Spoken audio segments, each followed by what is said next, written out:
À quelques minutes de son examen, une candidate un peu stressée. Parmi les gens que vous connaissez qui passent leur permis, il y en a beaucoup qui échouent? Oui, oui. Franchement, avec toute ma famille, il n'y a personne qui réussit de la première fois.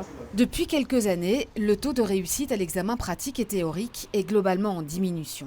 Exemple pour le théorique, 43% de réussite en 2014, 45% en 2015, 37% en 2016, 33% en 2017, 38% en 2018, selon les chiffres du cabinet de la ministre de la Mobilité, Elke van den Branden. Les examens sont devenus un peu plus durs, dans le sens où les fautes graves ont été introduites, par exemple, au niveau de l'examen théorique, ce qui fait que la probabilité de ne pas réussir son examen est plus grande. L'examen du permis de conduire est en effet plus difficile depuis novembre 2018, aussi bien au théorique qu'au pratique.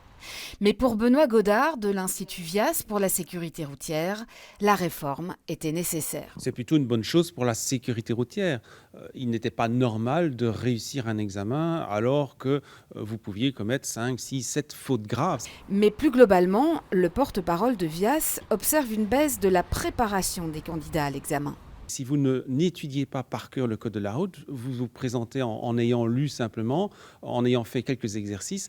Là, malheureusement, vous n'avez aucune chance de réussir aujourd'hui, alors que c'était peut-être le cas il y a quelques années. Reste à attendre les chiffres de 2019 pour étudier l'impact réel de la réforme de l'examen du permis sur les résultats des candidats.